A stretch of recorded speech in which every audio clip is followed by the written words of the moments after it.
So ito mga kabayan, magandang araw. So andito pa rin tayo sa Aroroy, Masbate. Kung saan makikita natin pagkaumaga, no? Kung saan ito na yung sitwasyon. Hindi ko inaakala kasi nga napakataas naman ng seawall na yon. Pero sa gabi na yon, tsaka yung ano doon, rest house, nagiba na rin yung sa laot. So may rest house dyan sa laot, ayun o. So nagiba na rin. So hindi ko inaakala na aabot yung nakikita natin kahapon doon sa gilid lang ng dagat na nakalutang na mga nyog, mga kahoy. So, andito. So, umalo sa mga ano, naanod na dito. So, ibig sabihin, malakas yung yung alon na nagawa ng bagyong Christine. Kasi nandito na sa ibabaw, no?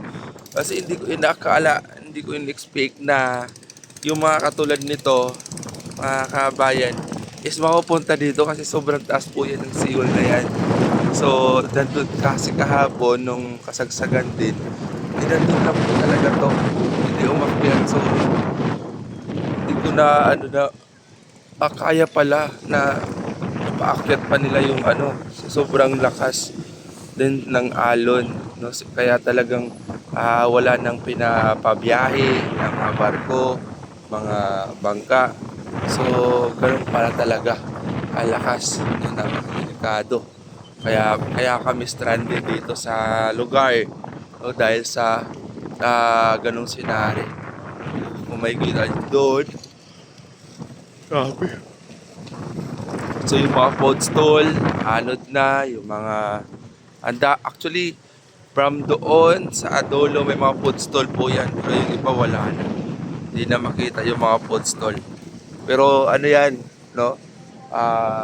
Kahit doon sa unahan, napakadaming food stall po ang meron yan nakahilera. Pero sa ngayon, hindi na natin makita.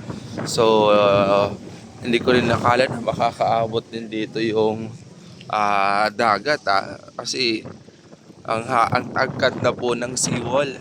Pero sa ngayon, ang ginawa ng mga residente rito, so, chinicheck nila yung mapakinabangan pa. Kasi nyug po yan.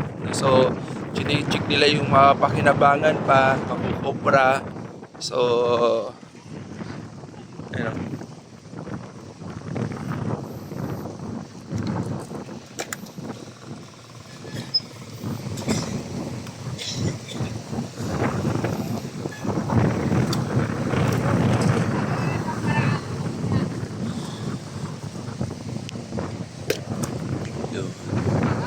So, chinicheck nila yung pwede pa na nyug, no, na mapakinabangan. Kaya inahakot nila kasi sayang din yung nilang nyug. Kabayan. So, kasi mostly yun lang naman talaga kasi galing to ng bundok. At meron namang iilang mga siguro normal lang. So, hindi katulad sa Maynila, pag binaha, basura talaga, solid. Dito, more on, galing sa bundok, yung mga kahoy, mga nyog, at kung ano-ano pang naaanod. Kasi yung mga basic, yung mga plastic, mga dyan na yan sa, yung mga food stall na nakatabi, hindi naman talaga tintabong. Kasi malinis po sila kasi dito sa, Aroroy, Masbate. No, pag naglalakad ka rito, napakalinis po ng lugar nila dito. Isa sa hinahangaan ko rito sa Aroroy, Masbate, yung pagiging malinis ng lugar, no? Kahit na saan ka maglakad. Siyempre dahil na rin siguro dun sa mga programa ng Tupad na parating nagkakaroon ng cleanliness schedule, no? Kasi pagdating ko kasi dito may mga naka-uniform na Tupad, nagwawalis. So mini-maintain na. So grabe yung mga nandito. So yung mga food stall na nandun, nasira na po yan mga kabayan. Ito isa sa mga napakinabangan at ito yung binabasag ni Kuya.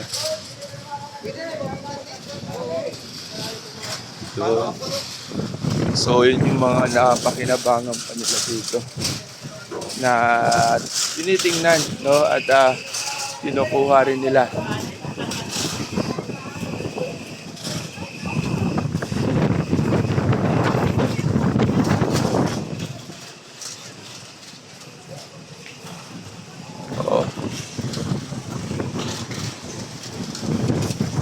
So, yung iba naman, agad-agad naman agad na naglinis, no, ng kanilang area. So, may makikita tayo na nagtutulak doon. Kasi di rin nila in-expect na aabot din siguro.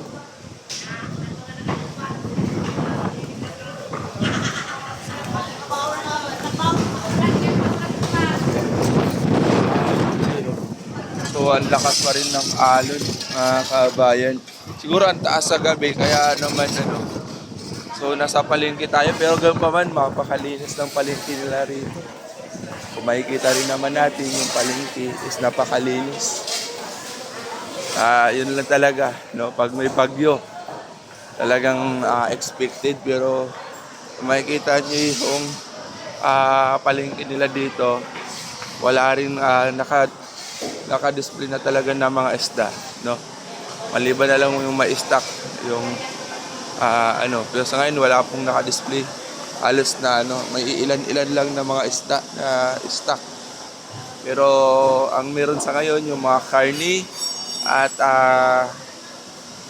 yung mga manok tsaka yung mga frozen foods.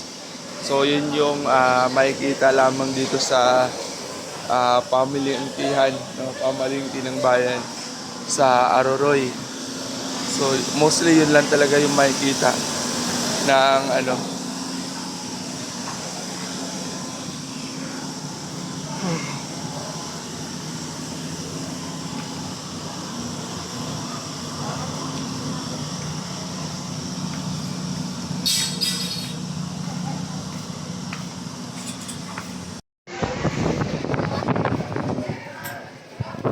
So grabe. So kahit na yung Ferris wheel, di rin nakaligtas.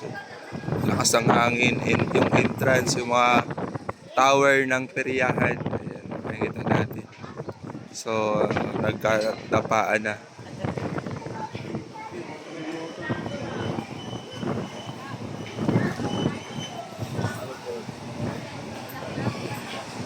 Grabe oh.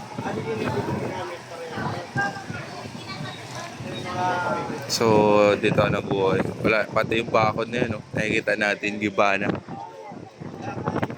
So, yan na talaga. Ang lamig talaga, guys. Ang lamig. Grabe. Labos lang negosyo nila dito kasi possible masira ito mamaya. Kung magtuloy-tuloy.